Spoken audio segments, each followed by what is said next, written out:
अस्सलाम वालेकुम। तो आज के लेक्चर में हम देखिए यहाँ पे डिसकंटिन्यूअस फंक्शन है, इनसे रिलेटेड कुछ ये रिजल्ट्स को डिस्कस करेंगे। देखिए प्रीवियस लेक्चर में मैंने आपको डिसकंटिन्यूटी समझाई थी कि क्या होता है। बेसिकली इसकी 5 टाइप्स को भी हमने डिस्कस किया था बहुत डिटेल में।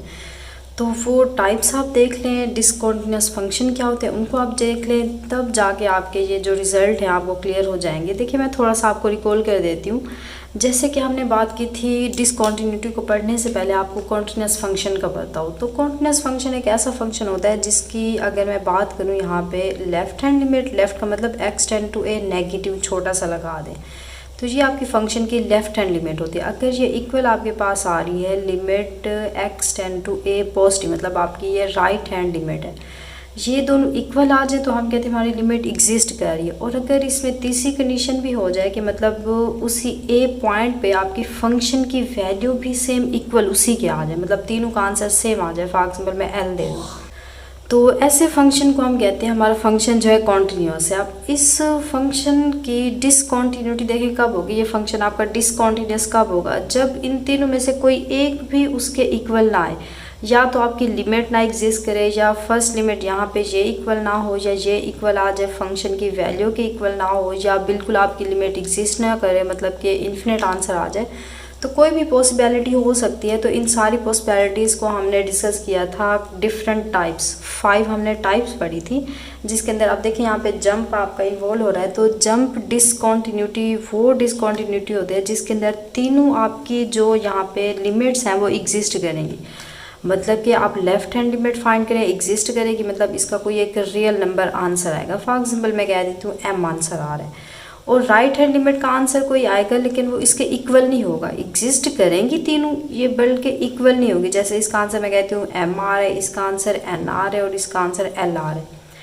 तीनों एग्जिस्ट करेंगी, तीनों का आंसर भी आपके पास कोई रियल नंबर ही आएगा, बट तीनों इक्वल नहीं होंगे। तो जाहिर सी बात है जब इक्वल नहीं होंगे तो आपका फंक्शन डिसकॉन्टिन्यूअस हो जाता है। तो ये आपकी कौन सी टाइप थी, ये आपकी जंप डिसकॉन्टिन्यूअस फंक्शन था। तो इसकी एग्जांपल मैंने आपको बताई थी, सिग्नम फंक्शन हो सकता है, या इसके एग्जांपल में आप ग्रेटेस्ट इंटीजर फंक्शन भी ले सकते हैं। अब बाकी टाइप्स अगर आप अच्छे से करना चाह रहे हैं तो वो प्रीवियस लेक्चर्स में देखें। आज जस्ट हम यहाँ पे देखेंगे इससे रिलेटेड यहाँ पे एग्जांपल्स को, यहाँ पे थ्योरम्स को। तो थ्योरम के अंदर इन्वॉल्व हो रहा था यहाँ पे जंप, तो मैंने जंप का थोड़ा सा आपको बता दिया। ऐसी डिसकॉन्टीन्यूटी, ऐसा डिसकॉन्टिन्यूअस फंक्शन जिसके अंदर तीनों आपकी लिमिट, दो लिमिट लेफ़्ट राइट और फंक्शन की वैल्यू तीनों एग्जिस्ट करती हैं बट इक्वल नहीं होती।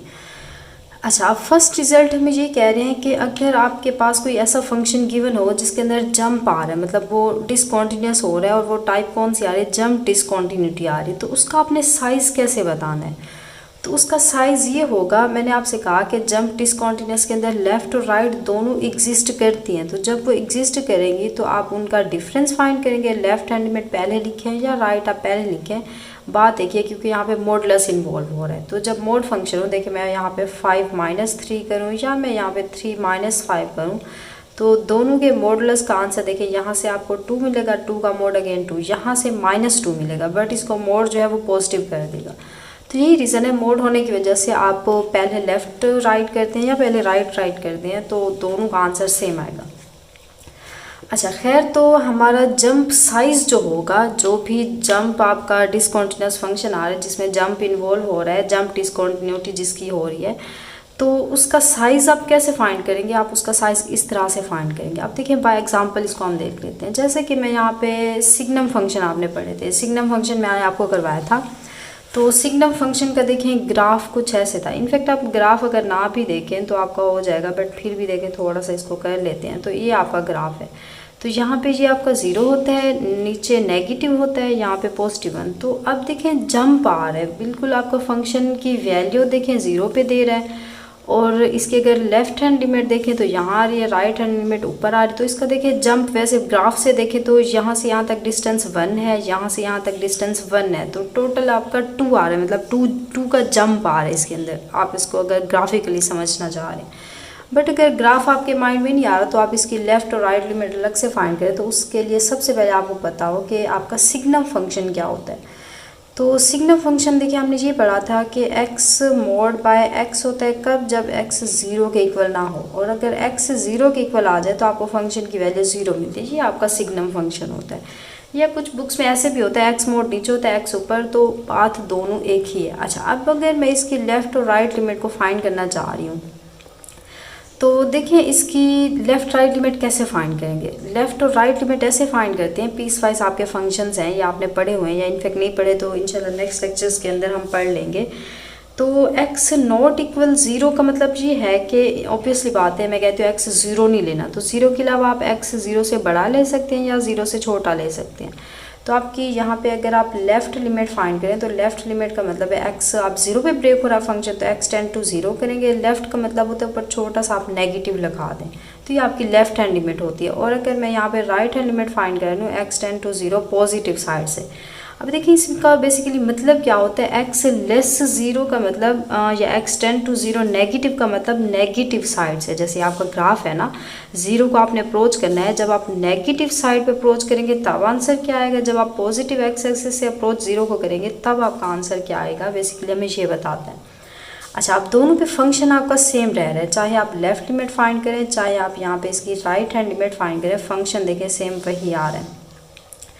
तो अब आप इसको देखिए सिंप्लीफाई करें। अब मॉडुलस फंक्शन हमें क्या कहता है, मोड फंक्शन का देखिए यहाँ पे हमने पढ़ा हुआ है। अगर मोड फंक्शन की डिफाइन मैं आपको बताऊँ तो हमने मोड फंक्शन क्या पढ़ा है, f(x) इक्वल x का मोड जो होता है इक्वल होता है यहाँ पे x होता है, यहाँ -x। x वैल्यू कब देता है, x जब 0 से बड़ा हो, और जो -x आंसर कब देता है, जब ये 0 से छोटी वैल्यू।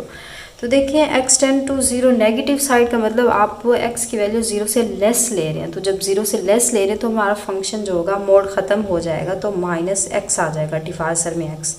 सेम अगर राइट साइड से अप्रोच कर रहे हैं तो आपका पॉजिटिव एक्स एक्सिस की बात हो रही है, तो x less than greater than 0 मतलब पॉजिटिव के लिए में जो मोड का फंक्शन है वो आंसर x ही देता है। तो पॉजिटिव के लिए आपका ये x/x होगा। आप ज़रा इसको सिंप्लीफाई करें तो यहाँ से आंसर देखिए यहाँ पे नज़र आ रहा है, चलें इसको थोड़ा ऊपर कर लेते हैं। देखें ये मैं राइट कर रही हूँ, तो यहाँ से देखें लेफ़्ट हैंड लिमिट का आंसर आपके पास -1 आ गया और राइट हैंड लिमिट का आंसर आपके पास 1 के इक्वल आ गया। तो अब ज़रा देखिए यहाँ पे लेफ़्ट हैंड लिमिट देखें, यहाँ पे मैं रेस करके ऊपर ही राइट कर देती हूँ। तो लेफ़्ट हैंड लिमिट का आंसर मैंने यहाँ पे फाइंड कर लिया, तो मेरे पास 1 के इक्वल आ गया। तो लेफ़्ट हैंड लिमिट का हमने आंसर देखा कि लेफ़्ट हैंड लिमिट का आंसर -1 था और राइट हैंड लिमिट का आंसर 1 आ गया। तो अब देखिए आप इसका डिफरेंस फाइंड करें। अगर मैं लेफ़्ट पहले लिखूँ तो ये -1 डिफरेंस यहाँ -1 आ जाएगा, या अगर मैं राइट पहले लिखूँ तो राइट के लिए 1 आ जाएगा, माइनस इंटू -1। तो देखिए दोनों के लिए आंसर सेम आ रहे हैं, ये आंसर -2 हो जाएगा, यहाँ से 1 + 1 तो आंसर 2 का मोड, तो आंसर 2। यहाँ पे -2 का मॉडुलस भी 2 आ जाएगा। तो मतलब क्या हुआ कि हमारा जो यहाँ पे सिग्नम फंक्शन है, सिग्नम फंक्शन की जो जंप साइज़ है अगर आपसे पूछा जाए तो वो हमेशा किसके इक्वल होता है, वो 2 के इक्वल होता है। क्लियर होगी बात। तो आपने जंप साइज़ रट्टा नहीं लगाना, इसको आपने याद नहीं करना, तो जस्ट आपने इसको फाइंड कर लेना है। Left hand limit minus right, या राइट हैंड लिमिट में से माइनस कर दें लेफ़्ट हैंड, बट उसका मॉडुलस आपने लास्ट में लेना है। तो ये आपका जंप साइज़ हो गया सिग्नम फंक्शन का। या आप लीस्ट इंटीजर फंक्शन का लें तो आप जो भी यहाँ पे x की वैल्यू लेंगे तो उसके लिए आपका लीस्ट हो या ग्रेटर, उसके लिए जंप जो होता है 1 होता है। आप इसको ग्राफिकली भी दे सकते हैं कि देखिए ग्रेटेस्ट इंटीजर फंक्शन का अगर मैं ग्राफ देखूँ तो कुछ ऐसे होता है, ये आपके पास सीढ़ी टाइप में आता है, ये ऐसे।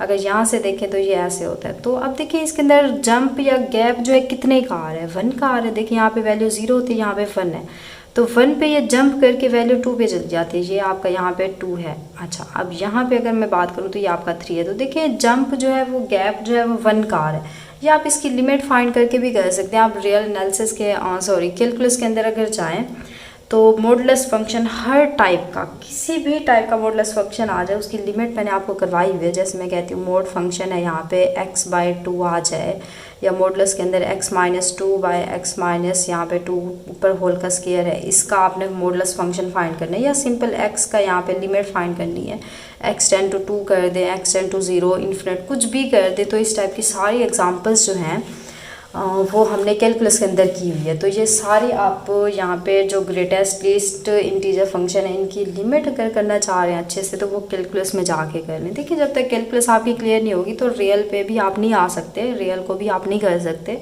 इनफैक्ट कैलकुलस तो आपकी बेस है मैथमेटिक्स की।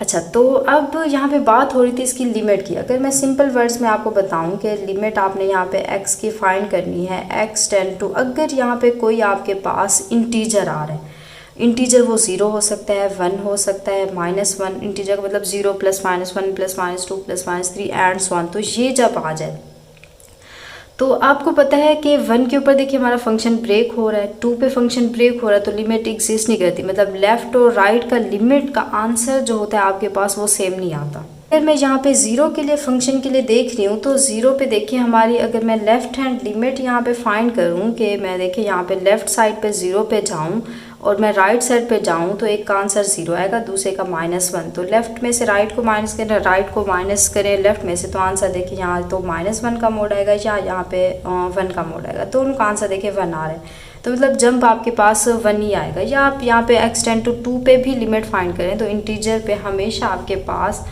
जो ये लिमिट का आपका आंसर होता है वो आपकी एग्जिस्ट नहीं करती। तो यहाँ से 2 आंसर मिलेगा, यहाँ से आपके पास 1 मिल जाएगा। तो 2 - 1 करें या 1 - 2, तो 1 मतलब कहने का मतलब ये है कि जंप साइज़ जो होगा आपका, लीस्ट इंटीजर फंक्शन हो या आपके पास ग्रेटेस्ट इंटीजर, दोनों के लिए जो जंप साइज़ होता है वो हमेशा 1 के इक्वल होता है। तो मतलब डिसकंटिन्यूअस फंक्शन जो हो रहा है वो आपका इंटीजर्स पे हो रहा है, तो उसके अंदर जंप जो है, जो गैप है वो 1 का आ रहा है। सिग्नम फंक्शन के अंदर जंप देखा था हमने, वो 2 पे आ रहा है। तो सिग्नम फंक्शन हमारा डिसकंटिन्यूअस फंक्शन ओनली 0 पे होता है। और हमने ये भी देख लिया कि हमारा जो ग्रेटेस्ट इंटीजर हो या लीस्ट इंटीजर फंक्शन, तो इसके जो जंप होता है या इसकी जो डिसकंटिन्यूटी होती है ये ऑल सेट ऑफ इंटीजर्स पे होते हैं। ग्राफ से हमने देखा कि ऑल सेट ऑफ इंटीजर पे हमारा फंक्शन जो ब्रेक हो रहा है, तो इसलिए वो डिसकंटिन्यूअस हो गया। अच्छा, होप सो फर्स्ट वाला रिजल्ट बहुत अच्छे से आपको क्लियर हो गया होगा। अब सेकंड पे आ जाए। सेकंड में देखें लिखा हुआ है कि monotonic function have only jump discontinuity. अब मोनोटोनिक फंक्शन क्या होते हैं, ये भी इनफैक्ट मैंने आपको रियल एनालिसिस के अंदर करवाया हुआ है कि मोनोटोनिक फंक्शन के अंदर आपके टोटल 4 कंडीशन आ सकते हैं। और से इसको देखें कि मोनोटोनिक फंक्शन देखने में तो बड़े टफ से लगते हैं कि अल्लाह ये मोनोटोनिक फंक्शन होंगे क्या, तो ये कुछ भी नहीं है। मोनोटोनिक फंक्शन वो फंक्शन होते हैं जो जस्ट इंक्रीजिंग फंक्शन हो, जो जस्ट डिक्रीजिंग हो। इन चारों में से कोई एक कंडीशन भी सेटिस्फाई हो जाए तो हम बोलेंगे हमारा फंक्शन जो है वो मोनोटोनिक है। मोनोटोनिक फंक्शन इंक्रीजिंग हो सकता है, मोनोटोनिक फंक्शन डिक्रीजिंग हो सकता है, या आपके पास कोई स्ट्रिक्टली इंक्रीजिंग फंक्शन आ जाए उसको आप मोनोटोनिक बोलेंगे, या आपके पास स्ट्रिक्टली डिक्रीजिंग फंक्शन आ जाए तो आप इसको मोनोटोनिक फंक्शन कहते हैं। Very simple. या आपका ऐसे भी आपने सुना होगा मोनोटोनिकली इंक्रीजिंग फंक्शन क्या होता है, मोनोटोनिकली डिक्रीजिंग फंक्शन, ये भी कुछ भी नहीं होता, कोई आपकी रॉकेट साइंस नहीं है। जस्ट इंक्रीजिंग फंक्शन का मतलब मोनोटोनिकली इंक्रीजिंग फंक्शन ही होता है और कुछ भी नहीं है। जस्ट डिक्रीजिंग फंक्शन का मतलब आपका होता है कि मोनोटोनिकली डिक्रीजिंग फंक्शन। क्लियर होगी बात। तो मोनोटोनिक फंक्शन के अंदर 4 कंडीशन आती है, या वो इंक्रीजिंग होगा, डिक्रीजिंग होगा, स्ट्रिक्टली इंक्रीजिंग या स्ट्रिक्टली, इनमें से कोई भी एक कंडीशन सेटिस्फाई हो जाए तो आप बोलेंगे हमारा फंक्शन जो है वो मोनोटोनिक है। अच्छा, मेन एक्चुअल हमारी बात यह है कि कोई भी आप मोनोटोनिक फंक्शन लें तो वो हमेशा आपके पास जो डिसकंटिन्यूटी अगर रख रहा है तो वो जंप डिसकंटिन्यूटी ही होगी। अगर वो कंटेन कर है, if and only if it contain, अगर वो कंटेन करता है तब आप बोलेंगे कि वो जंप डिसकंटिन्यूअस है। क्लियर हुआ। कोई आप मोनोटोनिक फंक्शन लें, पहले तो वो कॉन्टीन्यूस हुआ तो ठीक है, उसके अंदर डिसकंटिन्यूटी होगी नहीं। जैसे कि बहुत सारी आपके एग्जांपल्स पढ़ी है, जैसे मैं यहाँ पे बात करूँ कि कोई इंक्रीजिंग फंक्शन जस्ट में ले लूँ या कोई डिक्रीजिंग फंक्शन में ले लूँ। जैसे कि मैं बात करती हूँ, ये मेरा एक ग्राफ है, ये आपका स्ट्रिक्टली इंक्रीजिंग जा रहा है y = x का, तो ये आपका मोनोटोनिक फंक्शन है, ये आपका कॉन्टीन्यूस भी है, कहीं पर डिसकंटिन्यूस नहीं हो रहा। बट अगर मैं इस ग्राफ की बात करूँ, जैसे आप हमने ग्रेटेस्ट इंटीजर का पढ़ा, तो देखिए ये ग्रेटेस्ट इंटीजर का हमारे पास कुछ ऐसे होता है। तो अब देखिए ये स्ट्रिक्टली आपका इंक्रीज़ कर रहा है, ये आपका स्ट्रिक्टली तो नहीं, जस्ट इंक्रीजिंग, क्योंकि यहाँ पे इसकी वैल्यू कांस्टेंट है। स्ट्रिक्टली इंक्रीजिंग और जस्ट इंक्रीजिंग में ये डिफरेंस है कि कहीं पे कांस्टेंट ना होती है। आपका ग्राफ जो है स्ट्रिक्टली इंक्रीज़ कर रहा है, बट ये वाला जस्ट इंक्रीजिंग है, या इसको मोनोटोनिकली इंक्रीजिंग भी कह सकते हैं। तो आप इसके अंदर देखिए आपकी कॉन्टीन्यूटी जो जंप आ रही है, अभी मैंने आपको समझाया है कि इसके अंदर जंप आ रहा है। या आप यहाँ पे बात कर लें उसकी सिग्नम फंक्शन की, सिग्नम फंक्शन यहाँ पे वैल्यू देता है, ये भी देखें आपका इंक्रीजिंग फंक्शन है, यहाँ पे चाहे कांस्टेंट हो रहा है, यहाँ से अगर ग्राफ को देखें तो ये ऊपर की तरफ आ रहा है, यहाँ चाहे कांस्टेंट है तो स्ट्रिक्टली इंक्रीजिंग नहीं है, ये आपका इंक्रीजिंग है। तो कहने का ये मतलब है कोई भी आप मोनोटोनिक फंक्शन लें, वो इंक्रीजिंग हो, डिक्रीजिंग हो, स्ट्रिक्टली इंक्रीजिंग हो या स्ट्रिक्टली डिक्रीजिंग, तो पहले तो वो कॉन्टीन्यूस होगा, मतलब वो डिसकॉन्टीन्यूस नहीं होगा, कॉन्टीन्यूस होगा। अगर वो डिसकॉन्टीन्यूस है, देखिए ये बात यहाँ पे याद करने की है कि अगर वो डिसकॉन्टीन्यूस फंक्शन है तो वो हमेशा हमेशा उसके अंदर जंप डिसकॉन्टीन्यूटी होगी। तो इसकी एग्जांपल हमने अभी देखी, आपका सिग्नम फंक्शन हो सकता है, आपका ग्रेटेस्ट इंटीजर या लीस्ट इंटीजर हो सकता है। इनफैक्ट इसकी और भी बहुत सारी एग्जांपल्स हो सकती हैं। क्लियर होगी बात। तो ये हमारा था यहाँ पे सेकंड रिजल्ट। अच्छा, अब थर्ड रिजल्ट पे आ जाएं कि कोई भी आप डिसकॉन्टीन्यूटी लें, मतलब कोई भी सेट है उसकी डिसकॉन्टीन्यूटी सेट ऑफ पॉइंट्स लें। ऐसे सेट ऑफ पॉइंट जहाँ पे आपका फंक्शन जो है वो डिसकॉन्टीन्यूस हो रहा है, और वो कैसे फंक्शन के लेना है, आपने किसी मोनोटोनिक फंक्शन के लेना है, तो वो हमेशा आपके पास काउंटेबल होगा। अब देखिए क्या मतलब इसका, मैं कह रही हूँ कि कोई भी आप मोनोटोनिक फंक्शन लें। मोनोटोनिक फंक्शन का मतलब अगेन वही हो गया कि या आप डिक्रीजिंग फंक्शन लें, या आप इंक्रीजिंग फंक्शन लें, या आप स्ट्रिक्टली डिक्रीजिंग फंक्शन लें, या आप स्ट्रिक्टली यहाँ पे इंक्रीजिंग फंक्शन लें। तो इन चारों में से कोई भी आप फंक्शन लें, उसके आप डिसकॉन्टीन्यूटी के पॉइंट्स चेक करें। जैसे हम सिग्नम फंक्शन की बात करें, सिग्नम फंक्शन हमने देखा जस्ट ओनली ये 0 पे डिसकॉन्टीन्यूस होता है। जब भी x टेंड टू 0 करता है या x इक्वल 0 पे आप चेक करते हैं तो फंक्शन डिसकॉन्टीन्यूस होता है। बाकी all set of real number पे ये कॉन्टीन्यूस होता है। तो देखिए ये हमारे पास फाइनाइट एक काउंटेबल पॉइंट आ गया, जस्ट एक ही पॉइंट पे हमारा फंक्शन जो है डिसकॉन्टीन्यूस है।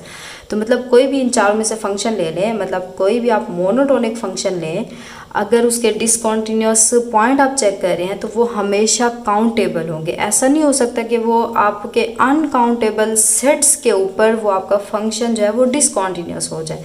जैसे आपने सिग्नम फंक्शन को देखा, जैसे आप यहाँ पे लीस्ट इंटीजर, जैसे आप यहाँ पे ग्रेटेस्ट इंटीजर फंक्शन को लें, तो आपको पता है, मैंने आपको बताया कि जो आपका ग्रेटेस्ट इंटीजर फंक्शन है या आप लीस्ट इंटीजर फंक्शन लें, ये दोनों के दोनों जस्ट ओनली कहाँ पे, सेट ऑफ इंटीजर्स पे, 0 लें, +-1 लें, +-2 and so on, in numbers के ऊपर आपके जो फंक्शन है वो ब्रेक हो रहे होते हैं, तो इसलिए वहाँ पे वो डिसकॉन्टीन्यूस हो जाते हैं। तो ये भी हमने देख लिया, दोनों फंक्शन हमारे मोनोटोनिक हैं और ये डिसकॉन्टीन्यूस इन पॉइंट्स पे हो रहे हैं। तो देखिए जी जो सेट ऑफ इंटीजर है ये आपका काउंटेबल सेट है। तो अब यहाँ पे ये नहीं कह देना कि ये तो हमारा इन्फिनाइट इसके अंदर नंबर ऑफ एलिमेंट्स आ रहे हैं, ये हमारा अनकाउंटेबल है, नेवर।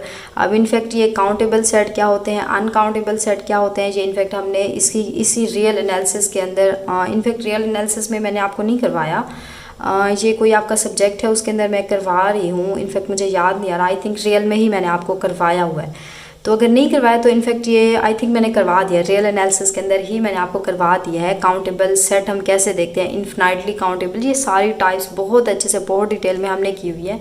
तो एक छोटा सा हिंट मैं आपको बता दूं कि काउंटेबल सेट वो होते हैं जिसकी जो 1 to 1 कॉरिस्पॉन्डिंग बनाते हैं सेट ऑफ नेचुरल नंबर के साथ। अब इससे ज़्यादा डिटेल में हम नहीं जा सकते, तो इसी रियल एनालिसिस में बहुत अच्छे से हमने किए हुए हैं। अगर आपने नहीं किए तो वो जाके कर लें, या इनफैक्ट मुझे आप अच्छे से याद नहीं आ रहा कि रियल एनालिसिस में मैंने करवाया, क्योंकि ये टॉपिक आपका रियल एनालिसिस के अंदर भी आ जाता है, टोपोलॉजी के अंदर भी आ जाता है, कुछ लोग कॉम्प्लेक्स के अंदर भी पढ़ाते हैं। इनफैक्ट तीनों में आपको करवा दूंगी, आई थिंक मैंने रियल में भी करवा दिया। अगर नहीं करवाया तो आप मुझे ज़रूर बताएं, ये पूरा एक्सेप्टेड लेक्चर इस पर मैं आपको दूँगी, अगर दिया हुआ है तो आप जाके वहाँ पर कर लें। तो कहने का ये मतलब है कि आप जो मोनोटोनिक फंक्शन लेंगे उसके अगर वो डिसकॉन्टीन्यूस हो रहा है तो उसके डिसकॉन्टीन्यूस के जो पॉइंट होंगे उसका जो सेट बनेगा वो हमारा काउंटेबल होगा हमेशा। जैसे आप सिग्नम फंक्शन देखें, ये तो आपको देखने से ही लग रहा है कि 0 है, ये आपका काउंटेबल सेट है, इन्फिनाइट सेट आ रहा है। इनफैक्ट इन्फिनिट सेट्स भी अनकाउंटेबल हो सकते हैं। ऐसा नहीं है कि आप इन्फिनिट सेट का पॉइंट्स का सेट लें तो वो आपका अनकाउंटेबल ही होगा, बल्कि वो काउंटेबल भी हो सकता है। जैसे यहाँ पे सेट ऑफ इंटीजर हो गया, सेट ऑफ होल नंबर लें, सेट ऑफ नेचुरल नंबर के साथ वो सारे 1 to 1 कॉरस्पॉन्डिंग बनाते हैं, तो इसलिए ये आपके काउंटेबल होते हैं। आप इसलिए आप ज़्यादा डिटेल में हम काउंटेबल पे नहीं जा रहे। अगर नहीं किया तो आप बता दें, मैं आपको करवा दूँगी, या इनफैक्ट प्लेलिस्ट में जाएँ, आपको लेक्चर मिल जाएगा। अच्छा, अब अगर इसके रेसिप्रोकल, अगर इसी आप थ्योरम को, इसी रिजल्ट को, थर्ड वाले रिजल्ट को आप रेसिप्रोकल देखते हैं, जैसे P इम्प्लाई आपको पता है Q करता है, तो -Q इम्प्लाई ऑलवेज -P आपके पास होता है। तो सेम इसी तरह जैसे हमने देखा कोई आप मोनोटोनिक फंक्शन लें, उसके डिसकॉन्टीन्यूटी के पॉइंट जो होंगे वो हमेशा काउंटेबल होंगे।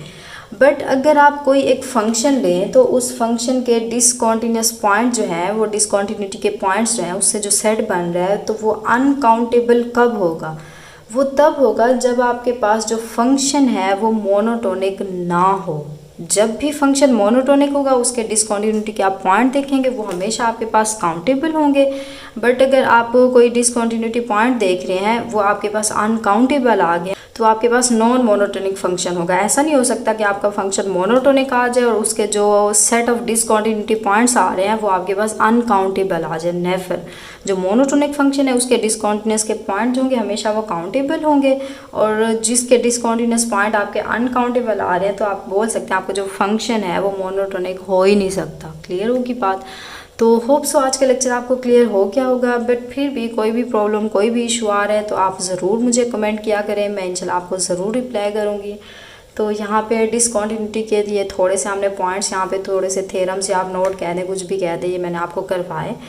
तो चलिए फिर आज के लिए इतना ही काफ़ी। अब इंशाल्लाह नेक्स्ट लेक्चर्स के अंदर हम यहाँ पे कॉन्टिन्यूस फंक्शन, डिसकंटिन्यूस फंक्शन, इनके थ्योरम्स, रिजल्ट्स, ये होते क्या है, इनके काइंड्स, ये सारा हमने डिटेल में देख लिया। अब हम इनकी इंशाल्लाह एग्जांपल्स को स्टार्ट करेंगे। तो इंशाल्लाह नेक्स्ट लेक्चर के अंदर हम डिसकंटिन्यूस फंक्शन से रिलेटेड एग्जांपल्स को स्टार्ट करेंगे। तो आज के लिए इतना ही काफ़ी। ओके, अल्लाह हाफिज़।